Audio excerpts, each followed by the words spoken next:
I messed up tonight. I lost another fight. I still mess up, but I'll just start again.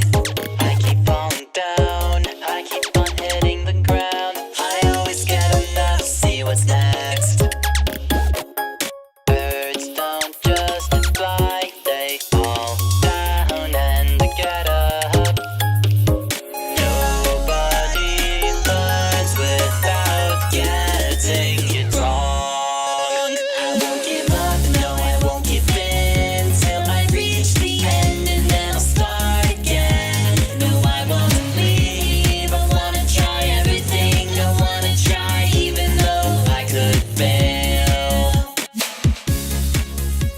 Hello and welcome back everyone to the Zootopia Minute podcast, the minute-by-minute podcast where we review, analyze, and scrutinize the award-winning movie Zootopia.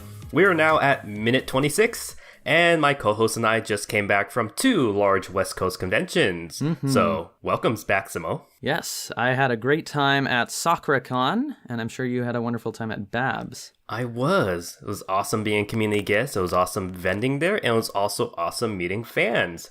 But we'll get into that after our discussion of this minute.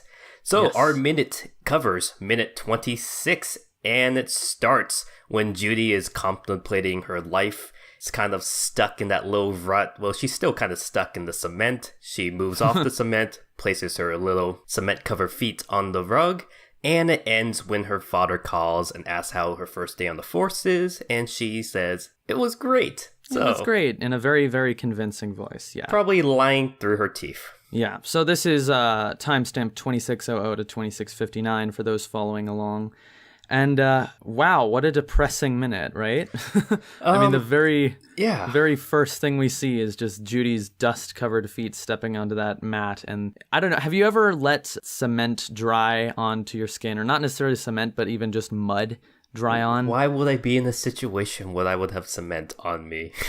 I don't know. Some people put handprints in cement. They're building a new thing, and the people are like, yeah, go ahead. Let all the school children leave their hands in the cement as a memento, so you can come back and compare it years later. Probably plaster and clay is what I probably had dried on me There before. you go. Plaster and clay. But they animated that really well, was what I was thinking, is that sort of crackling dustiness as you try to move. You move your hand at all, and you've got mud or something caked onto it. It just cracks like that. Yeah, so that's interesting. Yeah, what you're saying is a depressing minute. The soundtrack of this minute was well scored, very, very sad.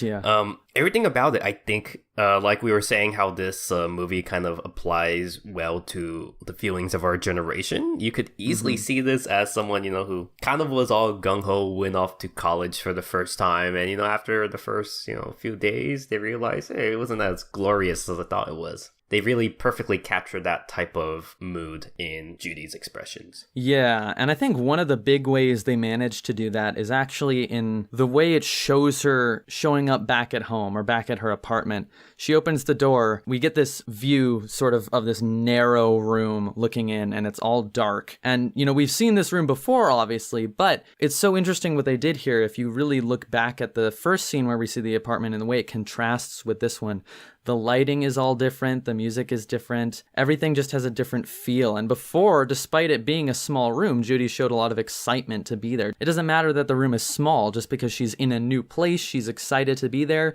that made it okay. Now it's showing, well, now she's had, not that great of a day or is having some doubts, and we're sort of getting reflection on Judy's emotional state in the way we see this room being presented, all in shadow with, this sort of stark scene looking in, and you really see how narrow the whole room is. It just seems claustrophobic and unwelcoming, which is kind of how Judy's feeling. That's the beauty of how you can make use of different narrative mediums to express different feelings, especially in this type of animated film where it's trying to go the realistic style. They basically have that one set piece and they can't really change or diverge from it, but they could change how different furniture and clothing are arranged in that set. They could change the lighting, so they could easily give the impression, like you were saying, how initially the warm, bright room was now kind of small, claustrophobic, and kind of a metaphor for how she's feeling right now. She's feeling trapped. that she thought she got somewhere new, and it's just she's not where exactly where she wants to be. Yeah, and again, a lot of that is with the camera work too. And I mean, quote unquote camera work. Obviously, it's not a real camera in a CGI movie, but the viewpoint, the way they position that. I think that straight angle into the room, or the one we get from above as the door opens and casts a little bit of light into the room as she's stepping up to the door there. Just really interesting to see how that sort of plays with the emotions of Judy, conveying them, and affects the emotions of the person watching as well. So I love to see that kind of thing in animated films.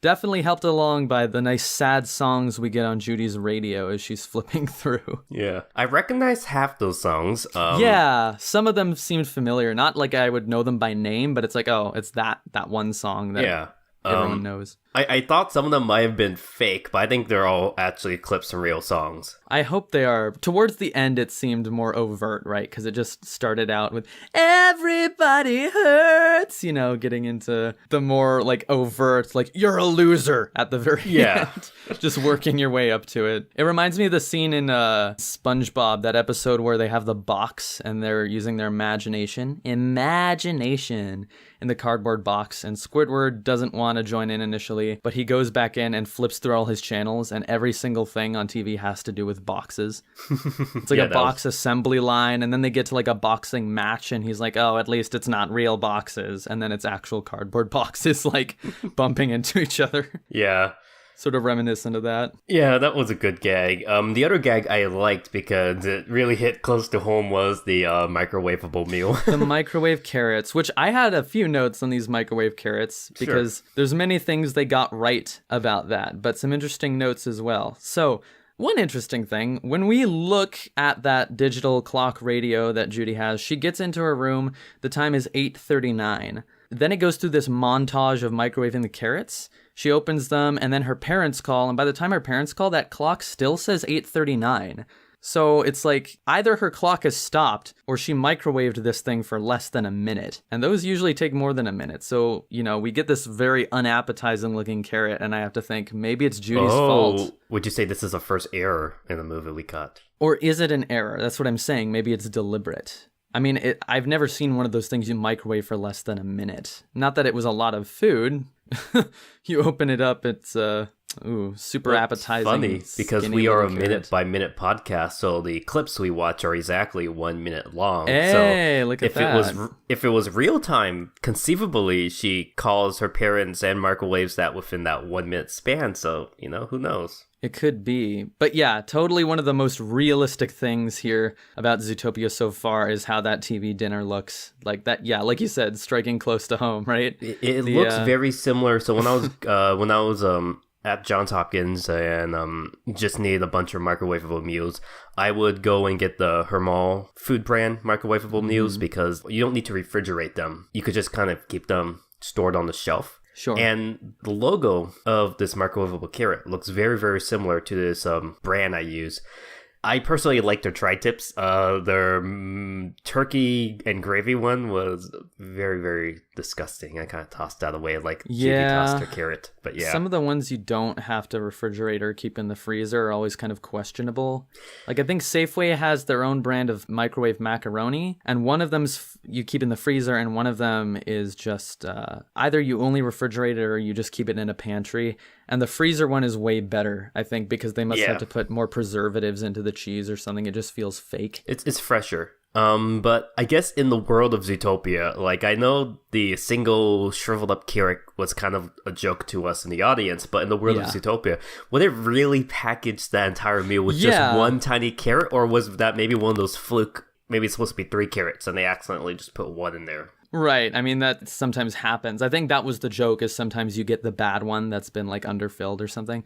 But bigger question, why even buy a box of microwave carrots? Why not buy carrots, just plain carrots? Like, do you really need to have them microwaved? Why?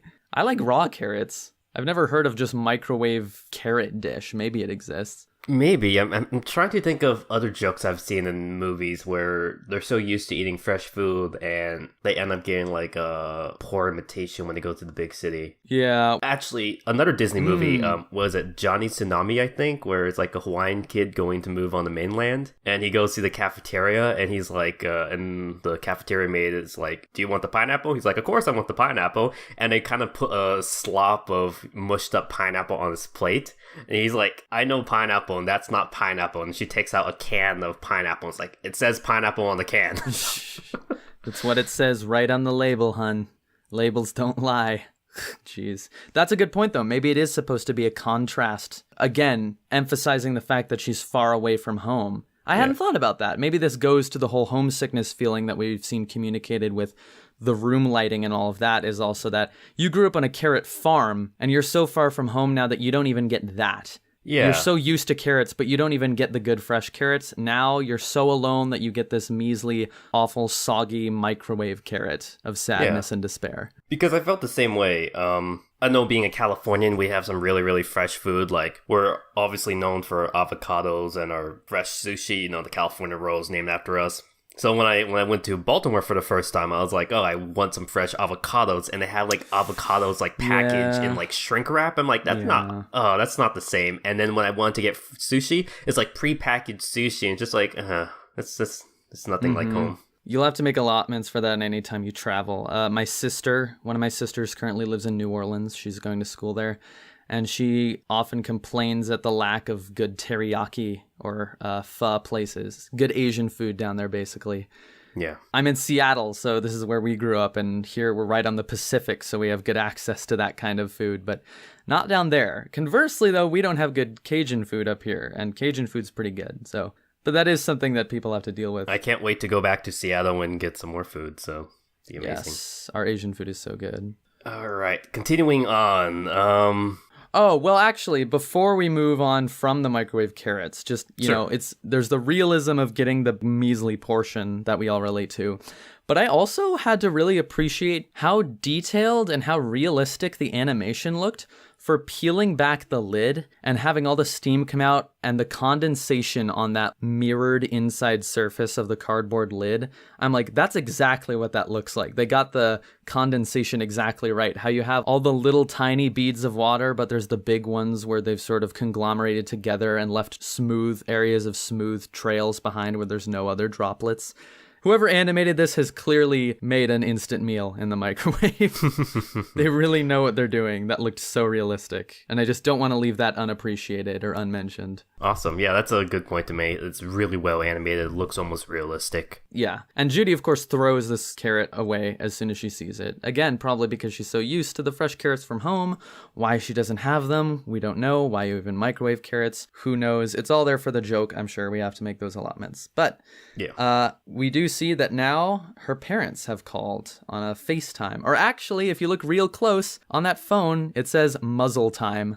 Not really a pun, but another thing we can chalk up to, you know, making something animal-themed that exists in the real world. Muzzle time. Not all animals have muzzles, so... Yeah, it's racist. Darn it, Apple. I mean, carrot, whatever, because her phone has a picture of a carrot on it instead of apple. So do you think those carrot-themed phones are made only for rabbits? That's what I was wondering, too. Again, it's one of the things where they made the joke for the movie for us to appreciate as humans because, haha, bunnies like carrots. But if that's supposed to be a big tech company in that world, would they really have chosen carrots? Were they started by bunnies? What's going on there? Maybe just a lot of animals like carrots other than bunnies. Maybe. Well, horses too, obviously, but... Or maybe it's completely arbitrary because it's not like apples are a human thing, you know? Yeah, well, I don't know. The Garden of Eden and whatnot. The apple that fell from the tree and hit Newton on the head. It wasn't an apple, though. People always depict it as an apple. The Bible does not say it was an apple. See, that's how big apples have influenced human society. We picture the original fruit as the apple. We think of the apple falling on Newton. You know, the apple has been such a big part of human culture. No, don't you know the forbidden fruit was a fly agaric mushroom? I heard some people say it was also a pomegranate. Or a pomegranate, maybe. Just like a lot of dairies. But hey, I don't think it needs to be a fruit that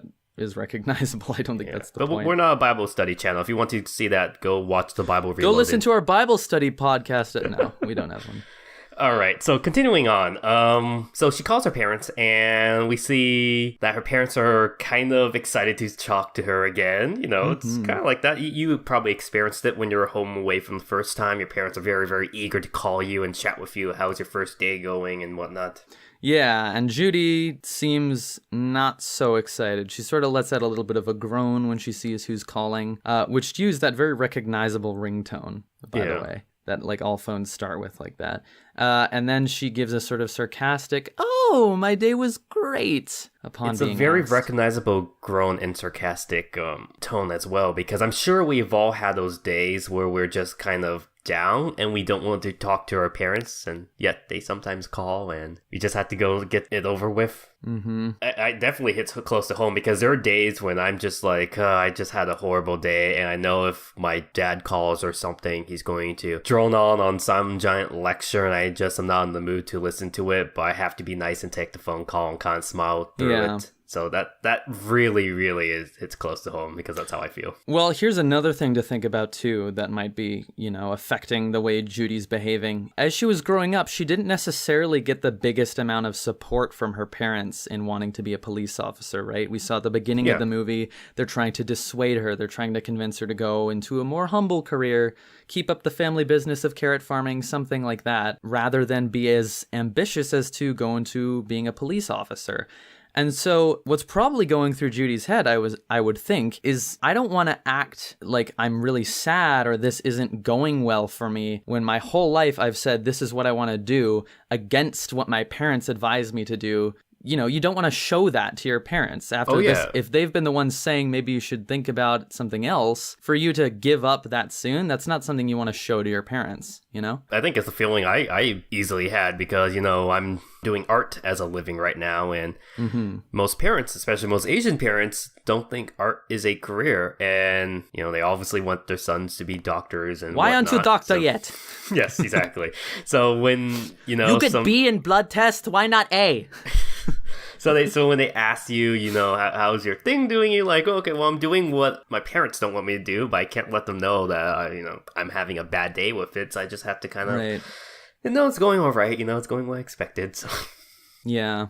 She just really doesn't want to show that much of her emotions to her parents. I don't think anyone would in her position. But that's another thing to think about. It's not just maybe a bad day. This bad day she's had is causing her to reflect on all of her decisions up to this point. Thinking, she has predicated her whole dream on what she's now perhaps realized is a false image of what Zootopia really is like, what life in the big city really is meant to be like. And so that's gotta be a big downer for her. And I think that's the main point of this scene, is just as a reflection on her emotions, receiving that sort of auditory beating from Nick in the previous minute. She's not feeling good, and that's kind of what this minute is all about. It's letting the audience know Judy's not doing well. I blame the damn liberal media for lying to her. Yeah.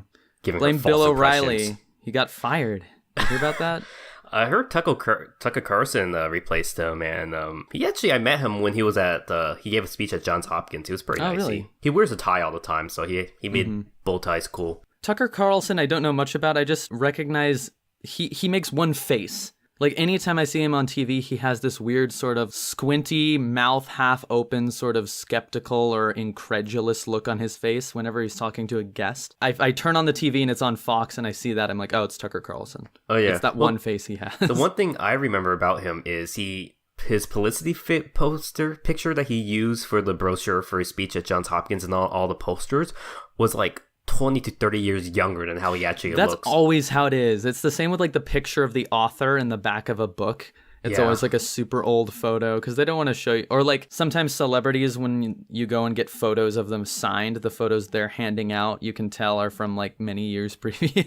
And actually, that's what I'm doing for my new history book that I'm being published. I'm actually using my high school senior photo because I'm writing about the high school. So, you're not even old. You don't even need to do that. Speaking of which, this podcast has been brought to you by the Army and Navy Academy history book published by History Press. Go pre-order it. I wrote the book. So Please order it.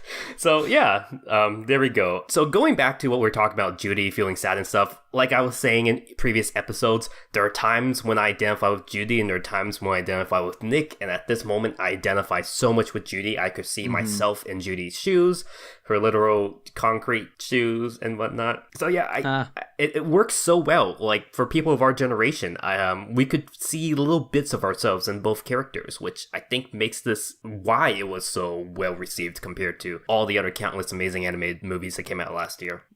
Yeah. And that's always a good sign, I think, when a movie doesn't have just the one character that you relate to. Not just movies, but books as well, too. It's not like, here's the character that's meant to represent you. It's, here's the story. You could relate with any one of these characters for any number of reasons. And I think that's what kind of makes good media. And what's funny is, if you don't think of them as animals, you're basically relating to a kind of ignorant, enclosed southern white hick who has a false impression of the real world when you think about Judy. Or you're looking at a sly, sleazy con artist who's trying to live up to his stereotypes of based on society. Wait a second, Choco, are you saying that we can relate to individual traits or experiences of a character without being that character or agreeing 100% with what they are? Did I say that? I don't think I'm implying that. I think that's a bit too out there, dude. I think we're going to get angry letters. I don't know. Please send in your angry letters. We'll love to read them. Yeah, send your angry letters to zootopiaminute@gmail.com. We'll put them in our mailbag. Okay, I think that's it for the minute, right? Because we have a lot of fun stuff to talk about the cons. Yeah. So I want to hear about your time at Babs first. So just a reminder for people, we were both recently at two totally different cons. I was at SakuraCon up in Seattle. That's a nice big anime convention. And Choco, you were at BabsCon in the Bay Area in California, and that is a pony convention. Yeah. And you were there vending your stuff as usual. So tell me all about that. Well, I was at the Bay Area Brony Spectacular. So like we said, we were both at actually two large West Coast cons, coincidentally held on the same weekend, as always. First of all, I'd like to give a shout out to the fans of Zootopia Minute who approached us and said some nice things, including Brown Wolf, who came to all my panels, and he even drew a little chocolate pony badge for me and gave it to me as a gift after my first panel. So I'll post or retweet that on the Zootopia Minute page when we get this up. But yes, I want to thank everyone for their interest. So, for those of you who don't know, I was a community guest, a panelist, and a vendor at BabsCon. It was a very exciting time. This was a con I actually used to help staff back in the day. I'm going as a non-staffer this time, but I had a really, really good time. You know, profits were pretty good. I made some new Zootopia themed merch that went pretty well, including my new Zootopia pin. And, of course, I saw AC Race Best again. He always comes to my booth if I have new Zootopia stuff. And I know a lot of you Brony listeners have been constantly requesting him to be a guest, and I asked him again, would he like to be a guest on the podcast? And he agreed that he would like to. So we might, I don't know, spoilers in the future, but we might have him as a guest, so look out for it. Indeed. Look out for that coming soon. Sooner rather than later. Yes. Aside from that, related to the Zootopia Minute, the composer of our theme song, All Levels at Once, he has not been to a pony convention since 2013 when he was made a community guest at an Austin pony convention. Wow, that's a long time. It was. It's almost 4 years ago, so the length of someone's time in high school. But since I found out he lives in the San Jose area, so just like a 30-minute drive south from the convention, I kind of nudged him a bit to convince him to come out, and he came up and I got to see him, and people were excited because he's still well known in the Brony community, but he hasn't been active in it, so everyone's excited to see him. But yeah, I chatted with him and I asked if he wanted to be a guest on the Minute, and he said yes, he will find a Minute that he enjoys and he will like to be a guest in the future. So if you guys like his song, make sure to check him out at All Levels at Once. Aside from that, BabsCon is great for all of its room parties. The room parties were fun. The scenery was fun. I got to show friends around the city. I got to take them to Japantown. I got to take people to... And the city, this is Burlingame? This is actually San Burlingame? Francisco. So Burlingame is where the San Francisco airport is. And then just about 20 to 30 minutes north is San Francisco proper, so San Francisco City. So you could ride up there, you could take a little BART train up there. But I took people up to San Francisco for Japantown, for sushi. I took them to Fisherman's Wharf and Pier 39 for some fresh boiled crab. And my favorite thing I did was I organized a vendor artist dinner after the con was over Sunday, where I took everybody to a Chinese restaurant that I grew up with as a kid. In fact, every single Chinese New Year, our family would go to this Chinese restaurant with other local friends and family. And for me, it was always the most authentic Chinese food. And when I found out that this restaurant was only an 8-minute drive from the convention center, I was like, I have to do this. So I organized a big party of 15 to 20 people, and we kind of piled in and got some amazing food. We got some Peking duck with some really, really crispy skin. It was delicious. We got Szechuan. Sounds really good. Yeah, Szechuan prawn. And my favorite was ordering jellyfish and making everybody try jellyfish. So I don't think anyone at the table has had jellyfish before. I made them try it, and I was just amazed watching their expression. I have not had jellyfish ever before, but my friend was telling me earlier that it's, I'd expect it to be kind of jelly, but she was saying it's actually sort of crispy. It's crunchy. It's kind of like cartilage a bit. It has a little spicy zest to it. I think it's an acquired taste, but since I ate it growing up, I really enjoyed it. And I think people who had it liked it, even though they made really weird faces, because it's not a texture you're really used to. Right, it's not something you're used to, so maybe you have to warm up to it a little bit. That's interesting, though. Aside from that, I did some great panels. I did my con history panel, which a lot of people enjoyed, especially talking about how a lot of my predictions I made with this panel came true, like the fact that Brony cons are shifting to more multi-Western animation cons, how the evolutions of cons kind of started diverging. I did my transformative art panel, and I think the favorite panel that I thought I was late to was my So You Want to Be a Con Artist panel, where I talk about vending at conventions. So call back to a previous episode where we have talked about Nick being a con artist. But I thought the panel on the schedule was at 8:15, and I realized I had that panel at 8:20. So I kind of rushed down there and got there at 8:30. So I thought, darn, I'm 15 minutes late to my panel. But no, it actually started at 8:30, so luckily I wasn't late. But what was very fantastic was my panel was one of the panels that was being crashed by the convention mascots. So oh, really? The mascots of the con, you have people officially cosplaying as the con mascots,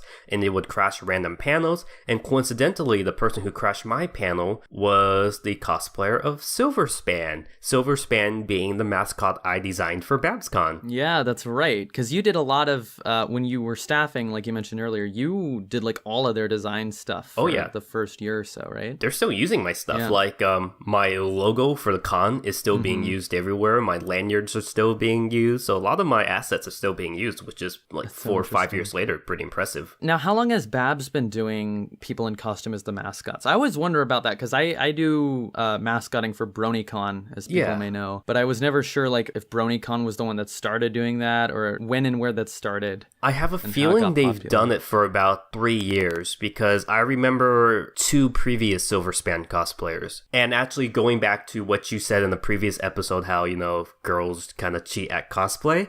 The Silverspan cosplayer, Silverspan's supposed to be a little skater kid in my version of him.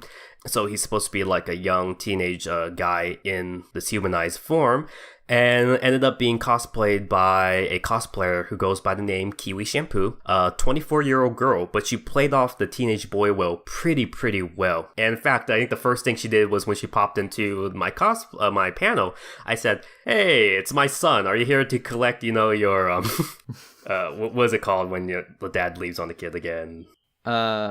Child support?" Yes, I was like, "Are you here to collect on child support?" And she didn't know I was the creator of Silverspan, and so she just kind of very confusing. Yeah, so I brought her up to the panel, and we kind of just played off each other, and she was really, really great and witty. Like, we played off each other really, really well, which was fantastic. Awesome. Yeah, but she was an amazing cosplayer.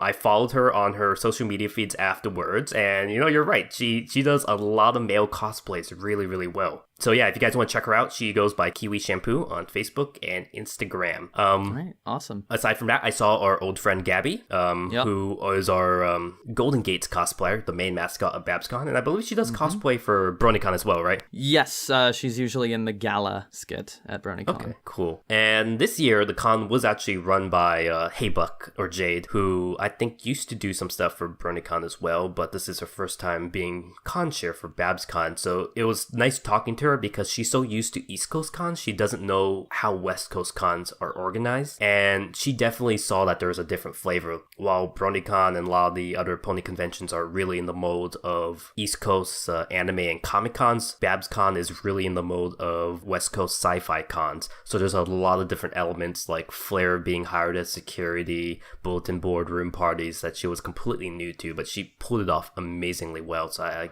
give her kudos for being a great con chair. Yeah. But aside from that, very, very great con, very, very fun, very nice talking to other fans of Zootopia and seeing fans of Zootopia Minute. So I would say it was one of my favorite BabsCon overall. Sounds like you had an awesome time then. Yeah. Cool. Well, one thing I noticed that you had a lot of fun with was you were cosplaying as Nick Wilde, and I was looking at the pictures you were posting, and I'm like, darn, why is he dressed like my fox husband? And in fact, it got me thinking, like, kind of all my fandom husbands, Nick Wilde and Hoofbeats, my favorite con mascot. You cosplay as them. Why is Hoofbeats your favorite? Because he's blue.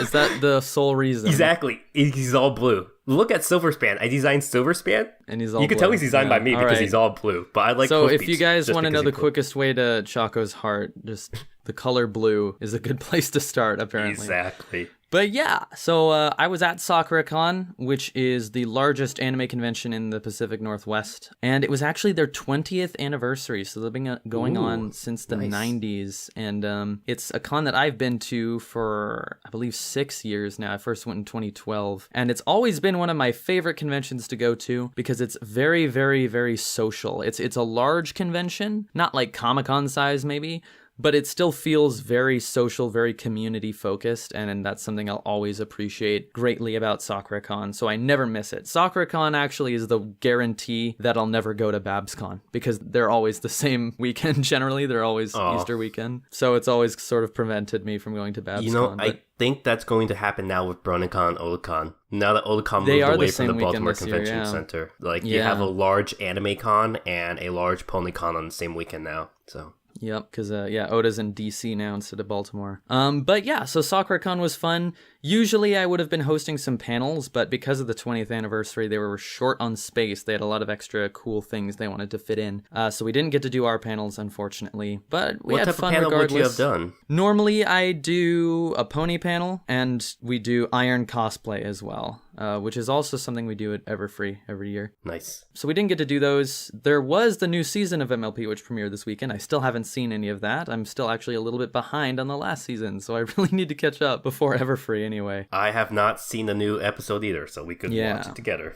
Yeah, but I was cosplaying as Nick Wilde. I had my friend cosplaying as Judy with me, and we went around. I handed out a few business cards, so if you're here listening because of that, hello, welcome. And it was just a very good time overall. We stayed in the Camlin Hotel, which is an awesome sort of old school swanky 1920s hotel with the neon sign at the top and all that. And it's always a lot of fun at SakuraCon, and this year was no exception. So really glad to have been there. Awesome then. Yeah, I love your cosplay, by the way, and I'm planning to cosplay as the casual Nick Wilde again at the D23 Expo, so I want to hear your tips about that, how to cosplay like Sure, that. Very cool. All right, guys, well, that is pretty much it for this episode of Zootopia Minute. So if you enjoyed, please follow us on YouTube and tell your friends as well. It really helps if you get the word out there to help the show grow and expand and get out to more listeners. So give us a follow on Twitter as well, at Zootopia Minute.